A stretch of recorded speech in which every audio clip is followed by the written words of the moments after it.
उत्तराखंड का रुद्रपुर शनिवार को ऐतिहासिक क्षण का गवाह बना जब प्रदेश में 1 लाख करोड़ के निवेश की ग्राउंडिंग को लेकर उत्तराखंड निवेश उत्सव का आयोजन किया गया। कार्यक्रम में केंद्रीय गृह एवं सहकारिता मंत्री अमित शाह मुख्य अतिथि के रूप में शामिल हुए।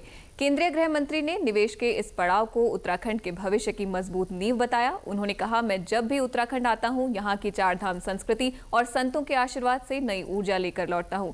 यहां की पर्वत चोटियां, नदियां और आध्यात्मिक विरासत पूरे भारत को दिशा निर्देश देने के कार्य करती है। शाह ने मुख्यमंत्री पुष्कर सिंह धामी की सराहना करते हुए कहा कि पहाड़ी राज्यों में निवेश लाना एक कठिन कार्य होता है, लेकिन मुख्यमंत्री पुष्कर सिंह धामी ने इस धारणा को तोड़ दिया है। मैं ऐसे राज्य से आता हूं जो हमेशा से इंडस्ट्रियल इन्वेस्टमेंट में बहुत आगे होता है, परंतु मुझे मालूम है कि मैदानी राज्य में इन्वेस्टमेंट लाना और पहाड़ी राज्य में इन्वेस्टमेंट लाना, दोनों में पहाड़ चढ़ने से भी ज्यादा कठिनाई होती है।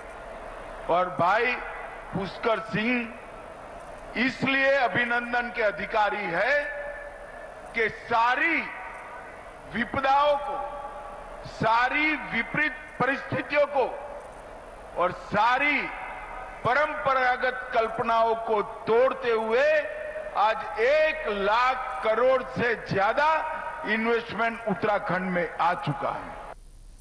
आज उत्तराखंड में 1 लाख करोड़ रुपए का निवेश जमीनी सच्चाई बन चुका है और इसके साथ ही 81,000 से अधिक रोजगार के अवसर भी सृजित हुए हैं। उन्होंने आगे कहा कि धामी सरकार ने औद्योगिक विकास और पर्यावरण के बीच बेहतरीन संतुलन कायम किया है।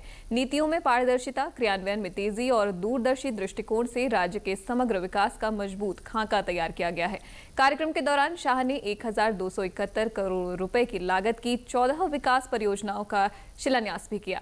इनमें रुद्रपुर में 2 कामकाजी छात्रावास, गांधी पार्क का सौंदर्यीकरण, पीएसी में 108 आवासों का निर्माण, नेशनल हाईवे 87 चौड़ीकरण, नैनीताल में पार्किंग निर्माण और टनकपुर, हल्द्वानी, चंपावत में कई आधारभूत विकास कार्य शामिल हैं।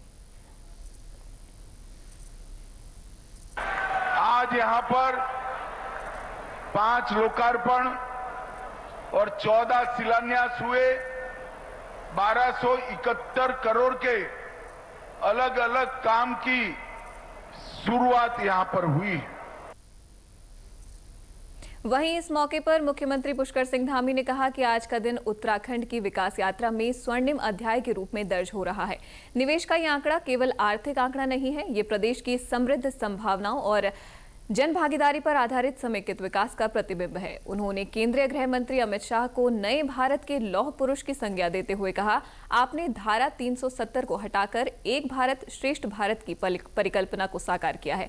साथ ही सीएए लागू कर उपेक्षित शरणार्थियों को सम्मान दिलाया है। मुख्यमंत्री ने कहा कि प्रधानमंत्री मोदी के नेतृत्व में देश ने आतंकवाद और नक्सलवाद को झुकने पर मजबूर किया है और सहकारिता के क्षेत्र में ऐतिहासिक सफलताएं प्राप्त की हैं। नेतृत्व क्षमता और संकल्प का परिणाम है कि आज देश में आतंकवाद और नक्सलवाद जैसी विघटनकारी शक्तियां सर उठाने का साहस नहीं कर पा रही हैं। इतना ही नहीं, आपके अथक प्रयासों के कारण ही आज देश ने सहकारिता के क्षेत्र में भी नए नए कीर्तिमान स्थापित किए हैं और देश में समग्र विकास की दिशा में मजबूत संस्थागत ढांचा तैयार हुआ है। भाइयों बहनों, आज का अवसर उत्तराखंड की विकास यात्रा में एक महत्वपूर्ण अध्याय के रूप में अंकित हो रहा है। नैनी पेपर्स लिमिटेड के प्रबंध निदेशक पवन अग्रवाल ने कहा कि ये दिन उत्तराखंड के लिए ऐतिहासिक है। राज्य गठन के बाद पहली बार प्रदेश को इतनी तेज विकास गति मिलती दिख रही है। उन्होंने कहा कि उत्तराखंड में उद्योगों के लिए सकारात्मक माहौल तैयार हुआ है, जिसका प्रत्यक्ष प्रभाव अब सामने आ रहा है। देखिए, आज का तो दिन मैं समझता हूँ कि ऐतिहासिक दिन रहा है और उत्तराखंड राज्य देश के सबसे छोटे राज्यों में आता है और जिस प्रकार की विकास की गति हम उत्तराखंड के गठन के बाद यहाँ पर देख रहे हैं, जो तेजी यहाँ पर पकड़ी हुई है, तो वो उससे तो मन बड़ा प्रफुल्लित होता है और एक बड़ा हर्षोल्लास का समय है। और ये एक बहुत बड़ी बात है कि 3.5 लाख करोड़ के एमओयू साइन हुए मात्र 1.25 वर्ष पहले और इन 1.25 वर्षों में 1 लाख करोड़ की ग्राउंडिंग होना, ये बताता है कि यहाँ का जो पूरा प्रशासन है, शासन है और हमारे माननीय मुख्यमंत्री जी किस प्रकार उद्योग के प्रति सचेत हैं और विकास को लेकर उनकी एक अलग ही सोच है।